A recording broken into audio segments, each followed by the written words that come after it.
he said, inflation is job one. We're just going after inflation. Believe us, there is going to be a recession. Unemployment is going to go up. There's going to be pain. I've never heard a Fed chairman use the word pain. He used it 5 times in one paragraph in the Jackson Hole speech.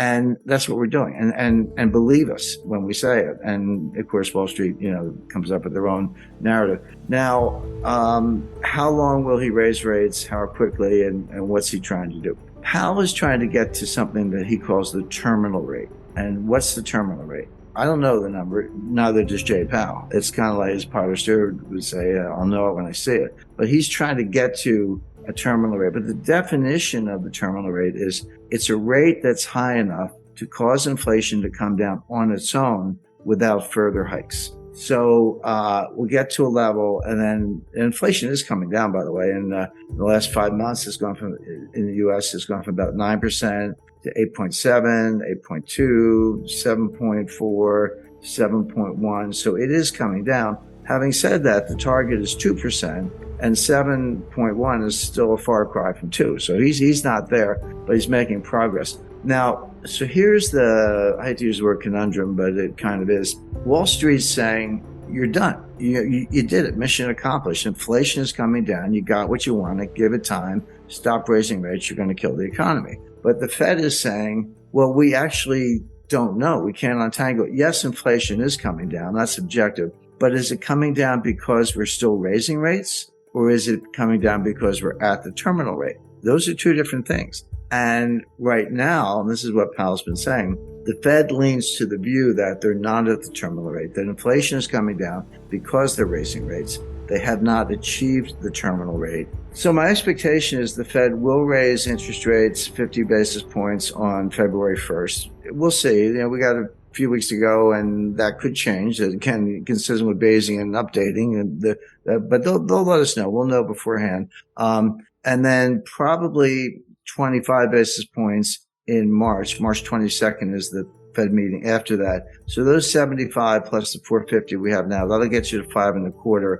And even the more hawkish members think that that's probably the terminal rate. So Powell and the Fed have said, yeah, inflation's coming down, but it's because we're raising rates, not because we're at the terminal rate. We're going to get to the terminal rate, probably 2 more hikes, and then we'll pause. And then if we're right, we'll just let inflation come down on its own. And that may take a year. So all this stuff about the Fed pivot and cutting rates and all that stuff, the Fed's thinking mid-2024 before they do that. Now, Wall Street, and I'll say markets, not just Wall Street, but the big money in arcane places like the Eurodollar futures curve, which is an interesting data point. We can talk about that, and the U.S. Treasury curve, which are highly inverted, are saying, no, you're not going to get that far. You may be at the terminal rate already. You're definitely going to cause a recession. It'll be more severe than you think, and rates are going to have to come down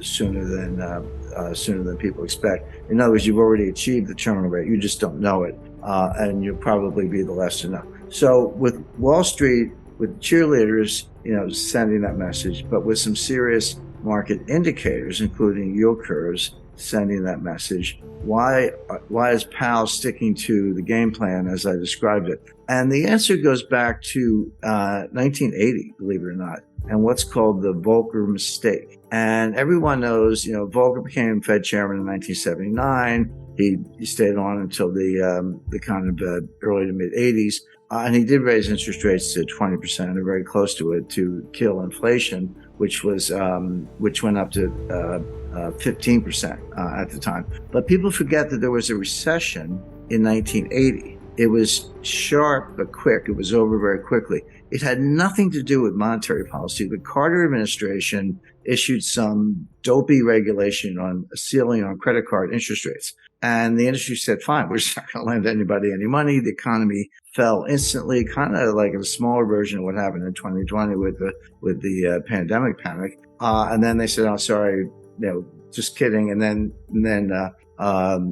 they took the ceiling off, and then things got back to normal. But Volcker, now this was a time when farmers around the country were driving front loaders and tractors to Washington, and they were circling the Fed building. and one guy drove his tractor up the steps of the Fed, and Volcker was being burned in effigy. That all happened. So it was a little bit of pressure, and of course Congress was up in arms and the White House was up in arms.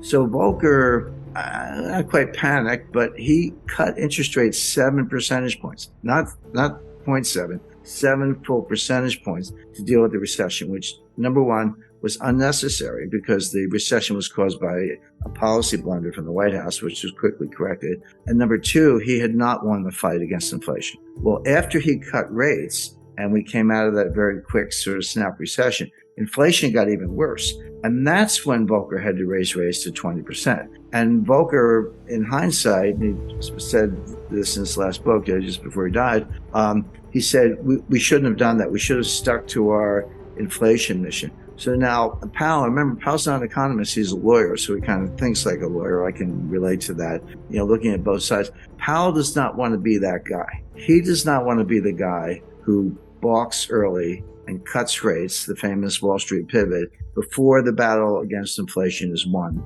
Because the outcome could be exactly what Volcker experienced, which is inflation wasn't done, doesn't go away, comes back stronger, and then you do have to destroy the economy, as we did in 1981-82. That was the worst recession. That was far worse than the little one in 1980. That was the worst since the Great Depression. We've managed to break that record several times since then, but at the time that was horrific. But Volcker and others have said that was a blunder he never should have done. So Powell does not want to give up the rate hikes too early because he does not want to repeat the Volcker mistake. He does not want to be that guy. And that's what's driving him, even as Wall Street screams, you're already there. So the question is, that's the lay of the land. There's the two competing sides. How does this play out? In my view, Powell probably is there. He probably is at something like a terminal rate. He probably doesn't have to raise interest rates anymore. He doesn't believe that himself. His models tell him otherwise because they're relying on the Phillips curve, which is junk science. I mean, the last time I looked at the Phillips curve, it was flat. At least where I went to school, curve was curved. This thing is flat. There is no correlation between unemployment and inflation. There just isn't. But the Fed thinks there is. So I always tell people, don't. If you want to forecast Fed policy and understand the Fed, don't think like a rational person. You have to think like the Fed. You have to get inside their heads or else you're going to get it wrong. So they're looking at unemployment, which is the lowest. The unemployment rate is the lowest since 1969. Well, if you believe the Phillips curve, then that's a sure sign of inflation. As I say, even though it's coming down, it's still pretty high. So they think they have to keep fighting this fight. But here's what they're missing. Here's where it all falls down. Yeah, inflation as measured, CPI, PPI, personal consumption expenditure, core, non-core, year over year. There are like 20 different ways to measure it. It is coming down, but there are two sources of inflation. And it's going to sound obvious, but you got to separate them, the supply side and the demand side. They both result in price increases, but they have completely different dynamics. Supply side inflation is what we're seeing. It's what we saw in 1974 with the Arab oil embargo, during the Arab-Israeli war when they cut us off from oil. And, you had to line up for gasoline. I lived through that. Now, and again, this is what my book Sold Out is about, the breakdown of the supply chain, partly related to energy, partly related to the war in Ukraine, partly related to the pandemic panic. As I explained in the book, it actually predates that. The breakdown started in 2018 with Trump's trade war. And then COVID made it worse, yes. Ukrainian war made it worse, yes. But it really started before that.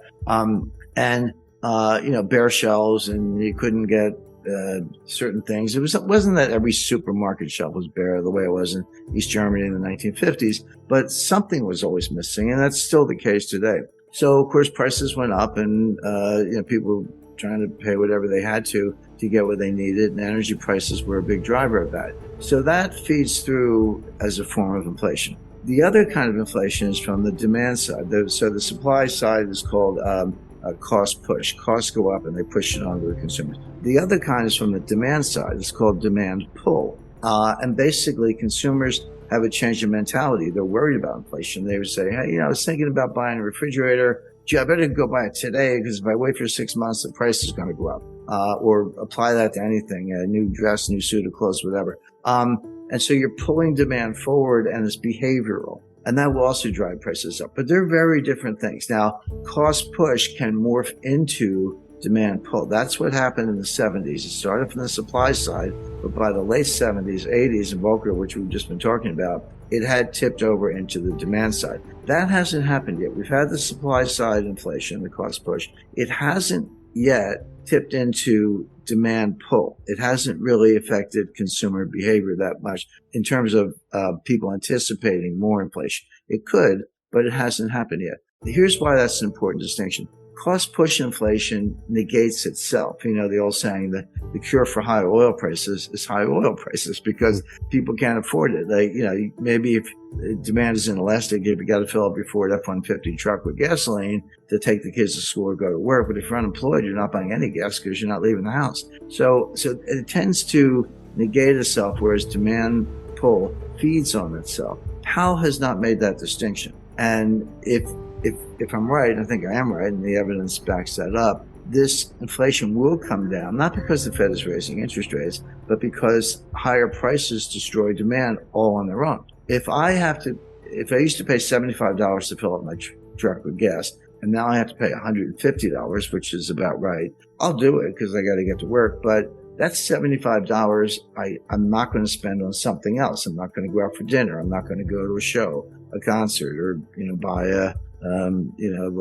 new camera, whatever it might be. So it does tend to depress demand, destroy demand, and hurt the economy. And then it slows down, and then the inflation comes down on its own. That appears to be happening. But Powell hasn't really made the distinction. He's fighting the last war. I hate to use a cliche, but he's fighting the Volcker War. And what he's got looks a little bit more like the Herbert Hoover War. That looks a little bit more like the 1930s than the 1970s. So the bottom line on all this is the Fed is going to raise rates at least twice more for the reasons I mentioned. Powell doesn't want to repeat the Volcker mistake. He thinks the battle's not won. He has to get to the terminal rate. In reality, he's probably already there, if there is such a thing as the terminal rates. Another one of these things they made up. Inflation is coming down, and so will probably continue, but for really bad reasons. You know, this is where now, I criticize Powell now. Let's criticize Wall Street for a minute. You know, they might as well just hand out pom-poms and megaphones and cheerleaders, you know, varsity letters and all that stuff. So the Wall Street narrative is, you know, we're there. You know, job creation is slow. Wage growth is slowed in real terms. It has, labor force participation is not going up, at least not, you know, just noise, kind of on a month-to-month basis. And the Fed's going to get the message. You're going to stop raising rates, soft landing, Goldilocks, you know, and then they're going to cut rates, so buy tech stocks. That's kind of how Wall Street thinks. They're just trying to sell you some tech stocks.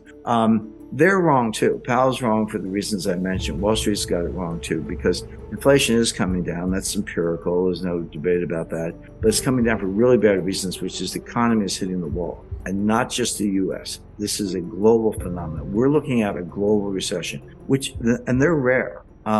For a major economy, the U.S. or China or EU, UK, whatever, to go into recession, it happens. And then somebody else has growth and they kind of pull everybody out of the ditch. But a global recession is highly unusual, and that appears to be what we're heading for.